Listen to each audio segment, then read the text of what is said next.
अब हम लोग यहाँ से ब्रेसिंग की बात करेंगे। और ब्रेसिंग इसके फोल्डिंग में लगाया जाता है, ठीक है। और ये बहुत ही इम्पोर्टेंट पार्ट होता है इसके फोल्डिंग का, ब्रेसिंग, ठीक है। तो सबसे पहले ब्रेसिंग क्या होता है? No scaffold can remain stable और सेफ अनलेस प्रॉपरली ब्रेस्ड। यहाँ कहना ये चाहते हैं कि अगर आप इसके फोल्डिंग में ब्रेसिंग नहीं लगाएंगे तो स्कैफोल्ड स्टेबल नहीं रहेगा, ठीक है। स्टेबल का मतलब स्थिर, स्थिर बन करके वो नहीं रहेगा। Bracing should remain in position at all times to ensure this stability and stiffen. और यहाँ कहना ये चाहते हैं कि जो ब्रेसिंग होता है उसको जब तक इसके फोल्ड रहेगा तब तक ब्रेसिंग को भी लगा रहना चाहिए, क्योंकि स्टेबिलिटी और स्टीफन का मतलब होता है कड़ापन। ये दोनों मेंटेन करने में क्या होता है? ब्रेसिंग का हाथ होता है। बगैर ब्रेसिंग के अगर इसके फोल्ड रहेगा तो वो क्या कर सकता है? कोलैप्स कर सकता है, ठीक है। तो ब्रेसिंग बहुत ही इम्पोर्टेंट है, एक तरह से जकड़न का काम करता है। जो इसके फोल्ड होता है ना, उसको जकड़ के रखता है, उसको हिलने डोलने नहीं देता, स्टेबिलिटी बना करके रखता है। अब है कि जो ब्रेसिंग होता है वो दो तरह के ब्रेसिंग होते हैं, ठीक है। तो यहाँ आपको दिखाई दे रहा होगा एक क्रॉस्ड या ट्रांसवर्स ब्रेस, और ये आपका क्या है? फेस्ड, है ना, bracing. These are used to stop the framework, है ना, फ्रॉम मूविंग और स्वेविंग। ये कहना ये चाहते हैं कि जो स्कैफोल्ड हम लोग बनाते हैं, ठीक है, तो वो स्वे ना कर जाए। स्वे करने का मतलब क्या होता है? टेढ़ा मेढ़ा हो जाना, ठीक है। तो ब्रेसिंग क्या होता है? उसको क्या करता है? अच्छे से स्थिर बना करके रखता है। They are attached to the front face of the structure and run along the length of the frame in the diagonal position and are the fixed securely on every platform. This type of bracing should be installed every fourth bay as well as the first and last bay, so the space between the braced and bay is a maximum of 3 bays.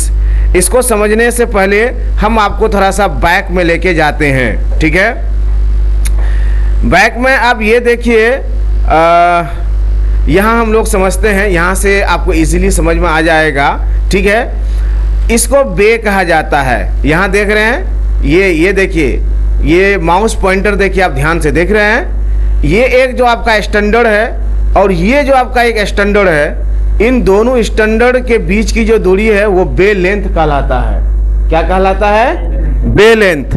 तो ये बे length की बात हो रही है। और यहाँ देखिए कितना स्टैंडर्ड्स है? 1 2 3 4, 4 है ना। 4 इधर से है और 4 उधर से है, यानी 8 स्टैंडर्ड पर क्या है? ये स्कैफोल्ड बना है, ठीक है। ब्रेसिंग की जो बात हो रही है, ये देखिए, ये तिरछा आपको दिख रहा है, ये तिरछा, ठीक है। इसी को फेस ब्रास कहा जाता है, क्योंकि जो स्कैफोल्ड है उसका फेस क्या है? लंबाई के तरफ से उसका फेस है ना, लंबाई के तरफ से उसका क्या है? फेस। और ब्रास का मतलब होता है कसना। तो ये देखिए, ये जो आपका जो ये टेढ़ा वाला जो पाइप गया है, ये दिख रहा है ना, टेढ़ा वाला पाइप, ये टेढ़ा वाला पाइप ही क्या है? फेस ब्रास है, ठीक है। और इधर देखिए, चौड़ाई के तरफ से कसा गया है, कसा गया है ना, ये कहलाता है ट्रांसवर्स ब्रास, ठीक है। ये क्या कहलाता है? ट्रांसवर्स ब्रास, ठीक है। इसी को अगर हम डबल कर देंगे, जैसे यहाँ सिंगल है, इसी को अगर हम डबल कर देंगे तो क्या हो जाएगा? है ना, क्रॉस ब्रास, क्रॉस हो जाएगा ना। हाँ, अगर ये जेड के शक्ल में होगा तो ये हो जाएगा जिगजैग ब्रास।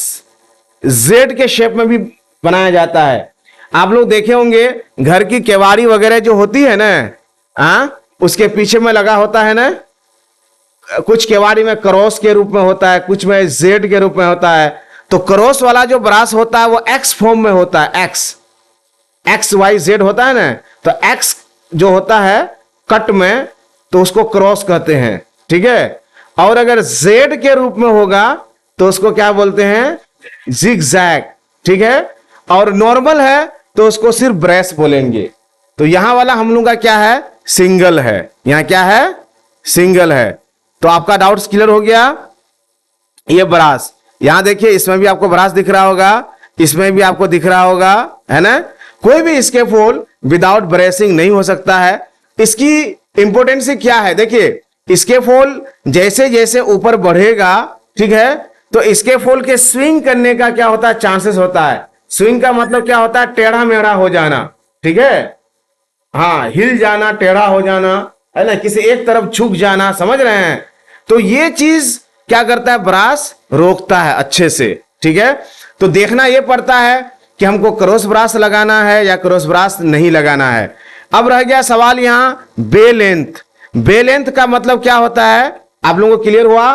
दो स्टैंडर्ड के बीच की जो दूरी होती है उसको हम लोग क्या कहते हैं, बे लेंथ, ठीक है। तो हमारा ये बे लेंथ जो होता है उसको देखना पड़ता है कि कितना बे लेंथ है, ठीक है, और सारे बेस पर लगाना है या कुछ बेस को छोड़ करके भी लगाना है। तो ये डिपेंड करता है हमारे इसके फोल्डिंग पर। चलिए फिर हम लोग वहां चलते हैं जहां हम लोग अभी थे। तो यहां बात ये हो रही है कि यहां देखिए, यहां क्या है आपका, यहां पाइप को काउंट कीजिए, 1 2 3 4 5 6 7 8 9, कितने टोटल स्टैंडर्ड्स हैं, 9 हैं, ठीक है। तो 9 है, तो यहां ये कह रहे हैं कि आप 3 में लगाएंगे, 3 में लगाएंगे ना। इधर चला गया माउस का।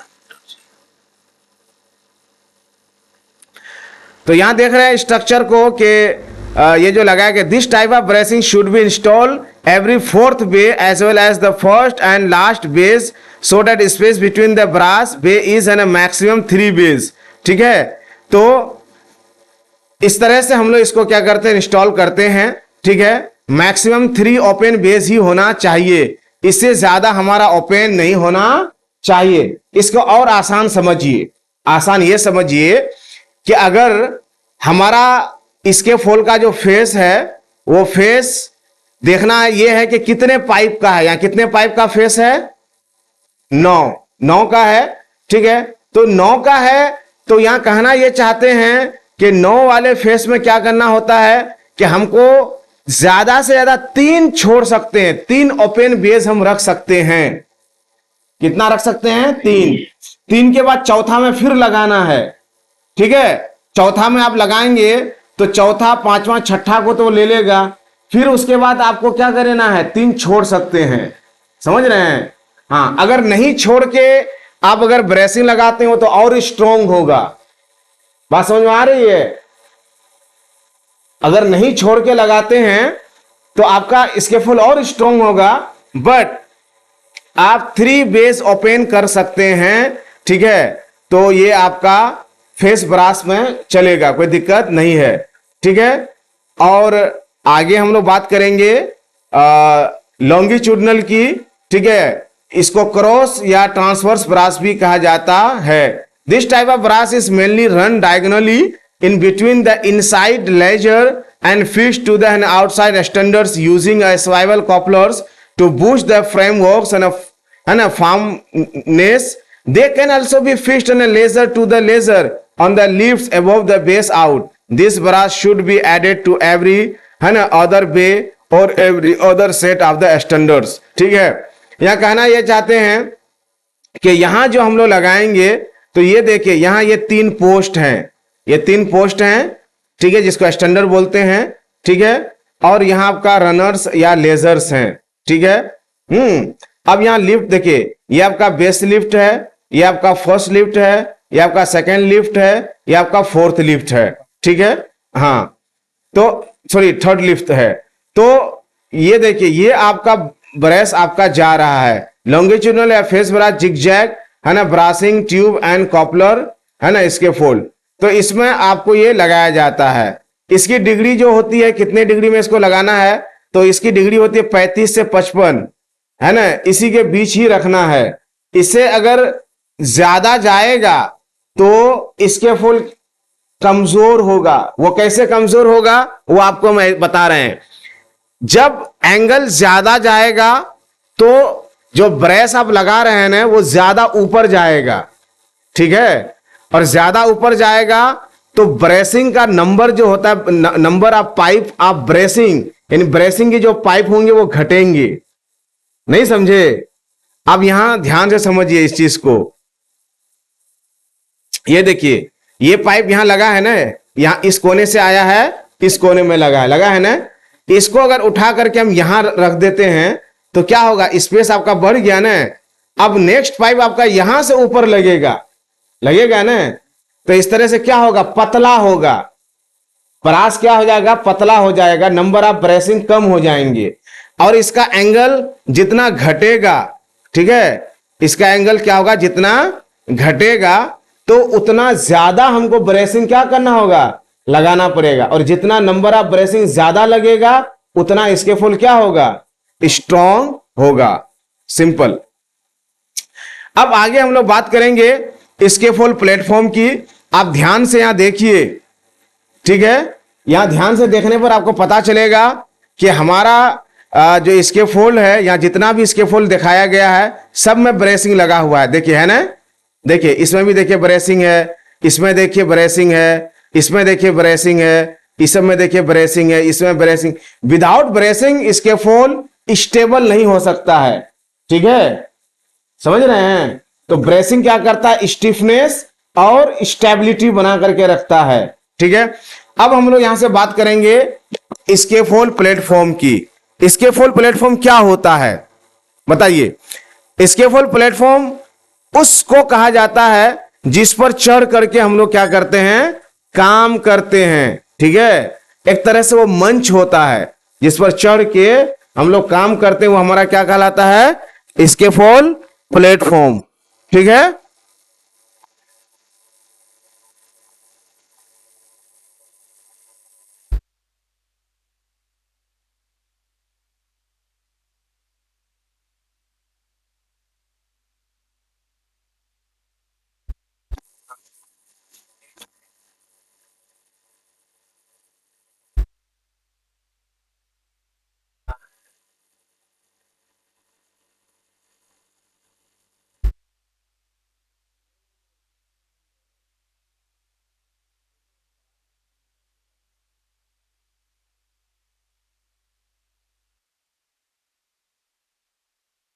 अच्छा ठीक है, हम 10 मिनट की होते हैं।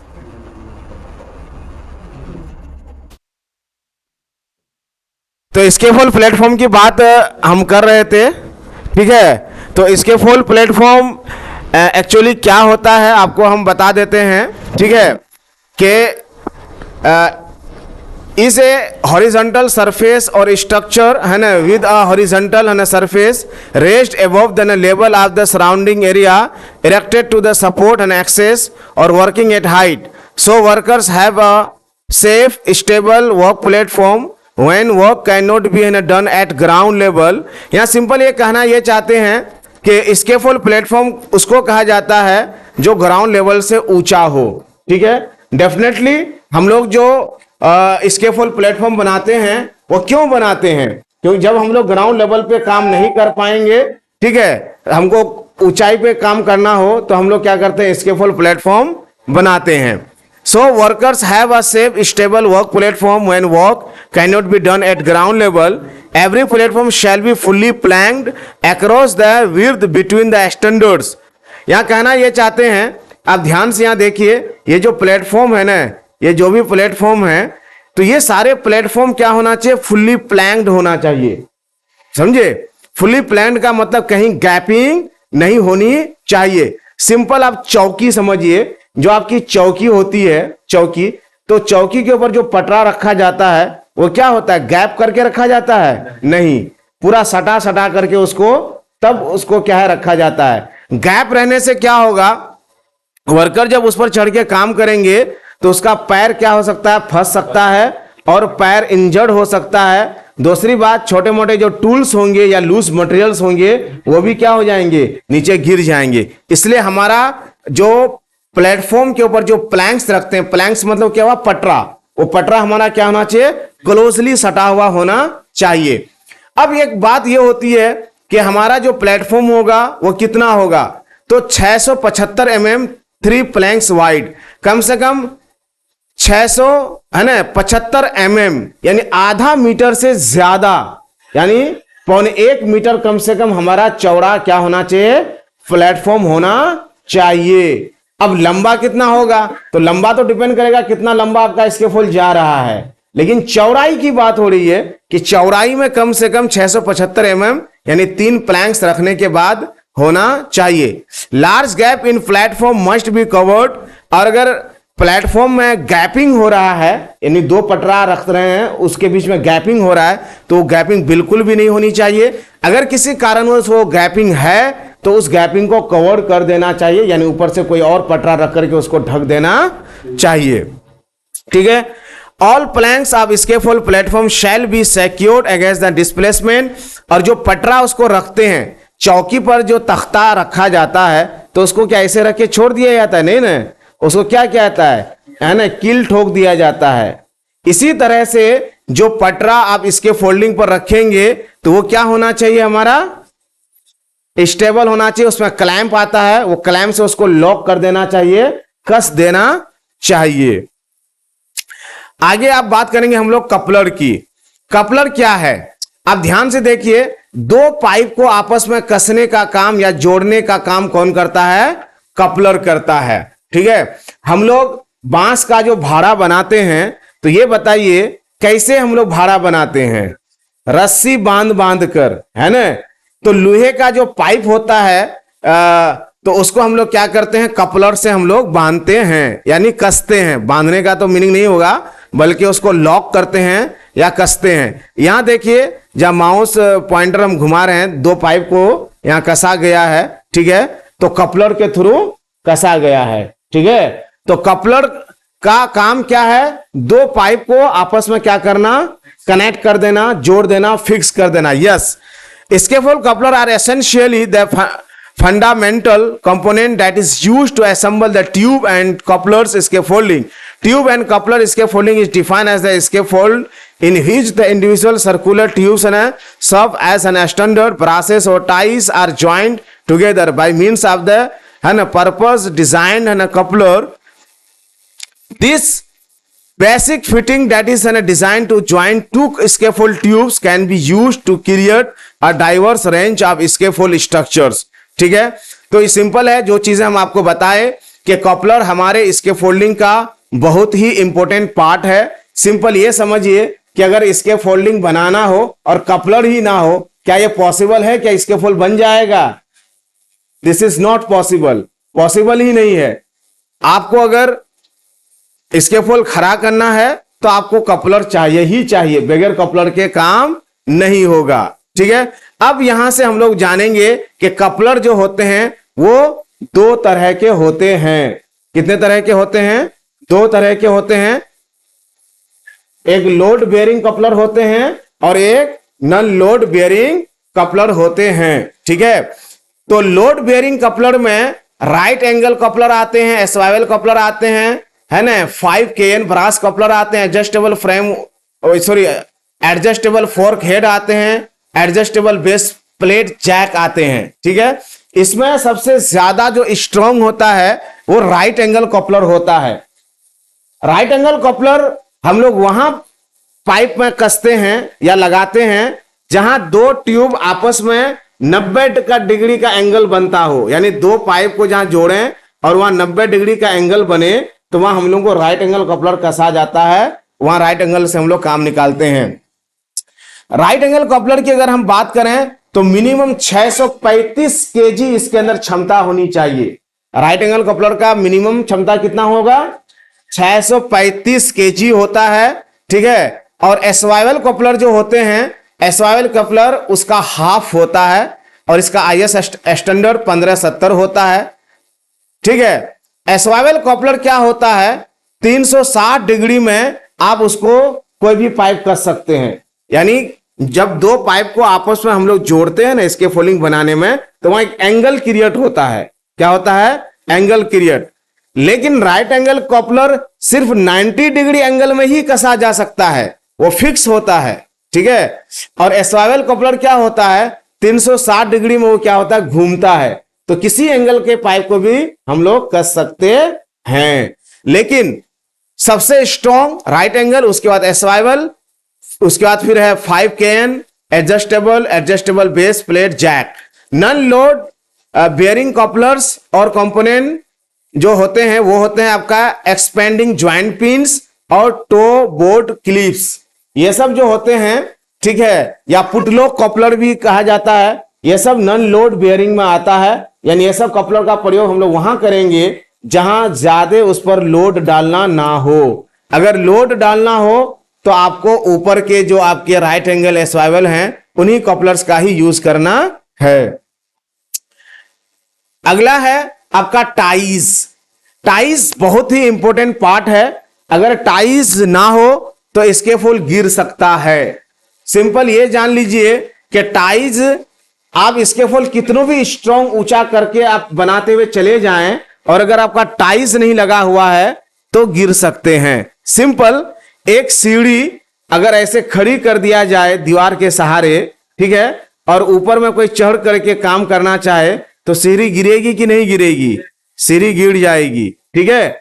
लेकिन उसी सीढ़ी को अगर उस स्ट्रक्चर के साथ जहां वो काम कर रहा है अगर उसको उसके साथ जोड़ दिया जाए, कस दिया जाए तो गिरेगा? नहीं गिरेगा। तो होता क्या है कि जब हम लोग स्कैफोल्ड को बनाते हैं तो स्कैफोल्ड को बनाने के साथ साथ जो बगल का स्ट्रक्चर होता है ना, उस स्ट्रक्चर के साथ क्या करना पड़ता है हमको? उसको टाई कर देना पड़ता है। टाई का मतलब होता है उसको जोड़ देना। जैसे आप लोग देखते हैं ना, हम लोग के उधर जो बांस का भाड़ा बनाया जाता है और बांस के इसके फोल्डिंग के द्वारा जब काम होता है तो दीवारों में जगह जगह क्या होता है? छेद छोड़ा जाता है, एक ईंटा का गैप छोड़ा जाता है और वहां बांस को डाल करके, ठीक है, तब वहां उसी के ऊपर भाड़ा बनाया जाता है और उसको अच्छे से कस दिया जाता है। तो वो क्या है? टाई करना है। टाई का मतलब क्या होता है? जोड़ देना, ठीक है। आप देख सकते हैं इमेज में, ये देखिए ये दीवारों में इसको कैसे यहाँ होल करके या नट बोल्ट से कस दिया गया है, पाइप के द्वारा कसा गया है, ठीक है, यहाँ पिन के द्वारा कसा गया है, ठीक है, नट बोल्ट के द्वारा भी कसा जाता है। तो अलग अलग टाई होते हैं, रिवील टाई होते हैं, थ्रू टाई होते हैं, आई बॉल टाई होते हैं, बॉक्स टाई होते हैं, ठीक है, अलग अलग टाइज होते हैं। बट टाइज हमारे लिए बहुत ही इंपॉर्टेंट पार्ट है। टाई का डिफिनेशन है, ए scaffold tie is a system that is used to secure the scaffold to a structure so that it can be assist in carrying the weight and without any distortion from the variable factors. It keeps the structure standing so it does not blow over, buckle or fall over. Simple कहना ये चाहते हैं कि अगर हम लोग एक ऊंचे से एक ऊंचा सा टेबल हो, है ना, 1x1 का एक, है ना, 10 फीट का टेबल हम लोग बनाइए और उस पर खड़े होकर के रहिए, क्या रहा जाएगा? वो तुरंत गिर सकता है। क्यों? क्योंकि वो किसी स्ट्रक्चर के साथ जुड़ा हुआ नहीं है। तो टाई का मतलब समझ में आ गया। टाई का मतलब यहां ये है कि टाई का मतलब है कि हम इसके फोल्डिंग को बगल वाले स्ट्रक्चर के साथ क्या कर दें? जोड़ दें, कनेक्ट कर दें। जैसे कि यहां आपको फिगर में दिख रहा है, इमेज में दिख रहा है, ठीक है, ये आपका इसके फोल्ड है, ये वाला, ठीक है, और यहां देखिए ये वाला पाइप जो गया है इसको यहां टाई किया गया है, कसा गया है, ठीक है। हाँ, और बाकी चीजें आप इसमें पढ़ के भी देख सकते हैं, समझ सकते हैं। टाई का सिंपल मतलब है कि बगल वाले से क्या कर देना? जोड़ देना, ठीक है। अब यहां से हम लोग बात करेंगे, है ना, रेलिंग की, ठीक है। रेलिंग को देखने से पहले हम लोग चलते हैं फोटो के तरफ, ठीक है। हम लोग इसके फोल्डिंग प्लेटफॉर्म पर चढ़ के जब काम करते हैं तो वहां से गिरने का क्या होता है? चांसेस होता है कि नहीं होता है? अगर मान के चलिए एक छत हो और छत के ऊपर बाउंड्री ना हो तो गिरेंगे कि नहीं गिरेंगे? एब्सोल्युटली गिर सकते हैं। अगर किनारे जाएंगे तो गिर सकते हैं, ठीक है। इसी तरह से जो इसके फोल्ड होता है, इसके फोल्ड के ऊपर क्या होता है? रेलिंग होता है। रेलिंग बहुत ही इंपॉर्टेंट होता है। आप देख सकते हैं यहां देखिए ये रेलिंग है ना, ये इसके फोल्ड है, ठीक है। इसके फोल्डिंग पर क्या है? ये आपका रेलिंग है, ठीक है। ये इसके फोल्ड है, इसके ऊपर ये देखिए रेलिंग है, ये इसके फोल्ड है, इसके ऊपर भी ये रेलिंग है। अब रेलिंग जो होते हैं वो अलग अलग तरह के होते हैं, ठीक है, तो उस पर हम बात करते हैं। सबसे पहले हम लोग गार्ड रेल को समझते हैं कि रेलिंग या गार्ड रेल क्या होता है। रेलिंग को गार्ड रेल कहा जाता है। गार्ड रेल इसलिए कहा जाता है क्योंकि ये हमको गिरने से रोकता है या बचाता है। ए tube fitted longitudinally and across the scaffold structure to prevent the whole of a person from the working platform or access way. Accidents and fatalities are sometimes caused by the lack of the guardrail। यहाँ कहना ये चाहते हैं कि अगर guardrail की कमी हो, यानी गार्डरेल अगर प्लेटफॉर्म पे ना लगा हो तो आदमी गिर सकता है और गिर करके उसकी जान जा सकती है। उससे बचने के लिए बहुत जरूरी होता है कि हम लोग गार्डरेल लगा करके काम करें। Scaffold should always have a guardrail. Most injuries related to a lack of guardrail take place on scaffolding at lower, है ना, heights। यहाँ कहना ये चाहते हैं कि हाइट अगरचे छोटी हो तो बहुत लोग क्या करते हैं, इग्नोर करते हैं, अरे छोटी ऊंचाई है, ज्यादा ऊंचा तो नहीं है, क्या करेंगे गार्डरेल लगा करके। लेकिन ऐसा नहीं, जब गिरते हैं छोटी भी ऊंचाई से तो किसी की जान जाती है, किसी का फ्रैक्चर होता है, किसी की कमर टूट जाती है, किसी का पैर टूट जाता है, कोई भयानक तौर से, है ना, इंजर्ड होकर लाइफ टाइम के लिए वो क्या हो जाते हैं, अपंग और विकलांग बन जाते हैं। समझ रहे हैं? इसलिए हमारा रेलिंग लगाना बहुत जरूरी है। रेलिंग जो होता है हमारा 3 तरह का होता है। टॉप रेल जिसको हैंड रेल भी कहते हैं, नी रेल जिसको मिड रेल भी कहते हैं, toe rail, toe guard, toe board. ये हुआ। चलते हैं हम लोग इमेज की तरफ। इमेज में आपको अच्छे से समझ में आएगा। ठीक है, ये सबसे ऊपर वाला जो देख रहे हैं, ये ऊपर वाला, इसको हम लोग क्या कहते हैं, टॉप रेल, सबसे ऊपर वाला।